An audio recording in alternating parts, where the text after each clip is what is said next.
Hello everyone, আসসালামু আলাইকুম। আজ আমি আপনাদেরকে তৈরি করে দেখাচ্ছি ইউটিউবে ভাইরাল একটা রেসিপি, আর তা হচ্ছে কাঁঠালের বিচি দিয়ে তেল তৈরি করা। কয়েকদিন ধরে ইউটিউবে দেখা যাচ্ছে যে কাঁঠালের বিচি দিয়ে সবাই তেল তৈরি করার ভিডিওটা দিচ্ছে, এমনকি অনেক বড় বড় ইউটিউবাররা এই ভিডিওটা দিয়েছে। তো আমিও ভাবলাম যে চ্যালেঞ্জটা নিয়েই ফেলি, কাঁঠালের বিচি দিয়ে কি তেল তৈরি আসলেই করা যায় সেটা আপনাদেরকে তৈরি করে দেখিয়ে দিচ্ছি। আর অনেককে দেখেছি আমি 100 গ্রাম কাঁঠালের বিচি দিয়ে প্রায় 100 গ্রাম 150 গ্রামের মতন তেল তৈরি করে দিচ্ছে। কেউ কেউ বলছে 5 লিটার 10 লিটার তেল তৈরি করা যাবে। তো আমি এটা নিয়ে একটু চিন্তায় পড়ে গেলাম যে কাঁঠালের বিচি দিয়ে যদি 5 লিটার 10 লিটার তেল তৈরি করা যায়, তাহলে তেলের ব্যবসায়ীরা এত দাম কেন বাড়াচ্ছে তেলের। তো আজকে সেটাই আমি তৈরি করে দেখছি এবং আপনাদেরকেও দেখাচ্ছি। তো চলুন দেখে নেই কীভাবে কাঁঠালের বিচি দিয়ে তেলটা তৈরি করতে হয়। তো আমি সবাইকে ইউটিউবে যেভাবে তৈরি করতে দেখেছি আমি সেভাবেই আপনাদেরকে তৈরি করে দেখাচ্ছি। আমি এখানে কিছু কাঁঠালের বিচি নিয়েছি, তবে এখানে 1 কেজি পরিমাণে কাঁঠালের বিচি আছে। আমি এখান থেকে হাফ কেজির মতন কাঁঠালের বিচি নিয়ে নেব। তো এভাবে করে কাঁঠালের বিচির খোসাটা ছাড়িয়ে নিচ্ছি। আর আপনারা যারা কাঁঠালের বিচির খোসা ছাড়ানোর ব্যাপারে অনেক বেশি কষ্ট মনে করেন, তারা এভাবে করে ছাড়িয়ে নিতে পারেন কাঁঠালের বিচিটা। আর এভাবে করে ছাড়িয়ে নিলে অনেক সহজেই ছাড়ানো যায়, একদম অল্প সময়ে অনেকগুলো কাঁঠালের বিচি ছাড়িয়ে নেওয়া যায়। আর আমি হাতে একটা গ্লোভস পরে নিয়েছি যাতে করে আমার হাতটা কালো না হয়ে যায়। আপনারা চাইলে এরকম গ্লোভস পরে নিতে পারেন, কারণ পরিষ্কারের চেয়ে প্রতিকার আমি মনে করি আগে থাকা দরকার।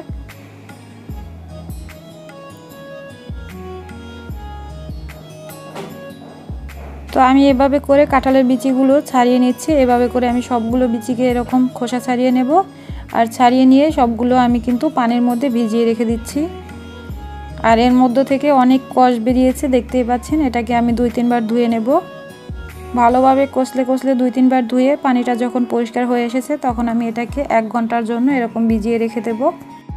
আপনারা চাইলে এর থেকে বেশি সময় ভিজিয়ে রাখতে পারেন, সেটা আপনাদের ইচ্ছের উপর এবং সময়ের উপর ডিপেন্ড করে।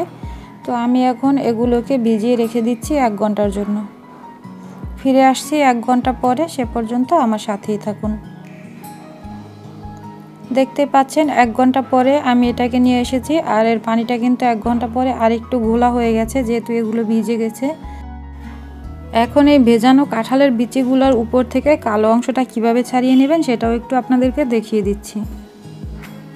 অনেকেই হয়তো ভয় পান কাঁঠালের বিচি রান্না করে খেতে, কারণ এরকম উপরের কালো খোসাটাও ছাড়িয়ে নিতে হয় এবং সাদা খোসাটাও আপনাদেরকে ছাড়িয়ে নিতে হয়। তো আমার এই প্রসেসটা ফলো করে আপনারা তৈরি করেন। কাঁঠালের বিচি রান্না করলে খুব সহজেই রান্না করতে পারবেন, এরকম করে পরিষ্কার করে।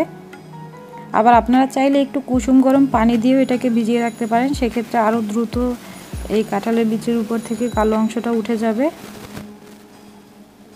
এভাবে করে আমি নখের সাহায্যে পরিষ্কার করে নিচ্ছি, তবে আপনারা চাইলে একটা ছোট দেখে ছুরি নিয়ে অথবা চামিচ নিয়ে তারপরে পরিষ্কার করে নিতে পারেন।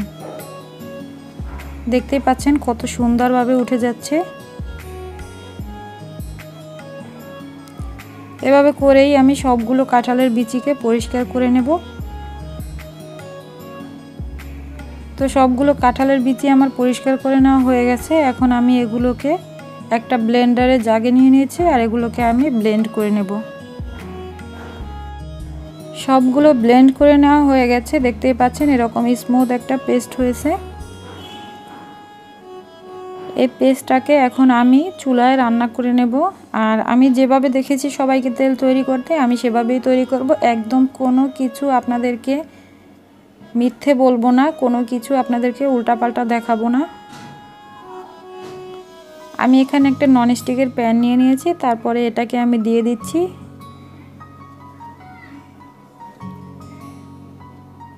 দিয়ে তারপর এটাকে আমি একটু ভালোভাবে নেড়ে চেড়ে নিচ্ছি কাঁঠালের বিচির পেস্টটা। আর চুলাটা কিন্তু অনই আছে, এটাকে ভালোভাবে নেড়ে চেড়ে কিছুক্ষণ রান্না করে নিতে হবে। এক্ষেত্রে আমি বলবো অনেক বেশি সময়ের দরকার হবে, কারণ এই পর্যায়ে দেখতেই পাচ্ছেন এটা একদম হালুয়ার মতো হয়ে গেছে এবং ননস্টিকের প্যান, তাও নিচ থেকে লেগে আসতেছে। তবে আপনাদেরকে একটা কথা বলতে পারি, এটা নাড়তে গিয়ে আমার হাতের 12টা বেজে যাচ্ছে।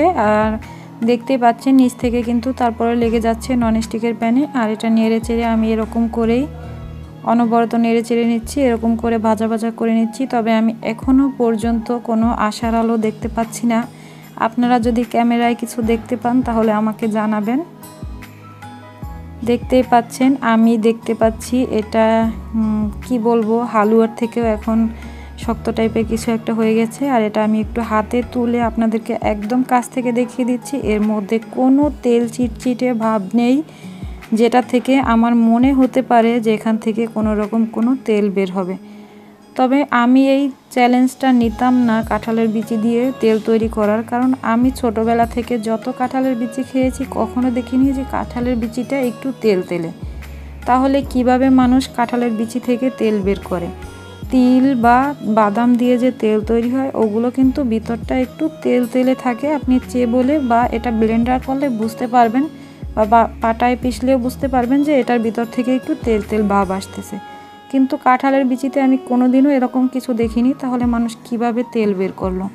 আসলে মানুষ যে কিছুটা ভিউ পাওয়ার জন্য, সামান্য কিছু ভিউ পাওয়ার জন্য যে কত বড় বড় মিথ্যে কথা বলে আর কি ধরনের ভিডিও বানিয়ে মানুষকে বোকা বানায়, সেটা আসলে আমি এই ভিডিওটা না দেখলে আর এটা তৈরি না করলে বুঝতে পারতাম না। দেখতেই পাচ্ছেন আমার এটা ভাজা ভাজা হয়ে গেছে একদম, কিন্তু কোনো রকম কোনো তেল তো দূরের কথা, কিছুই দেখা যাচ্ছে না। প্যানটা একদম ক্লিন, দেখতেই পাচ্ছেন আপনারা। তো শেষ পর্যায়ে এসে আপনাদের কাছে আমার একটাই রিকোয়েস্ট থাকবে, আকর্ষণীয় থাম্বনেল এবং আকর্ষণীয় টাইটেল দেখে আপনারা অনেকেই অনেক সময় বোকা হয়ে যান। অনেক ভিডিও দেখেন, সেটা সমস্যা না, তবে অনেক কষ্ট করে এই রেসিপিটা আমি তৈরি করেছি। এরকম আপনারাও যদি কষ্ট করে তৈরি করেন আপনাদের কষ্টটা একদমই বিফলে যাবে। তো আজকের মতো এখানেই বিদায় নিচ্ছি। সবাই ভালো থাকবেন, সুস্থ থাকবেন। আল্লাহ হাফেজ।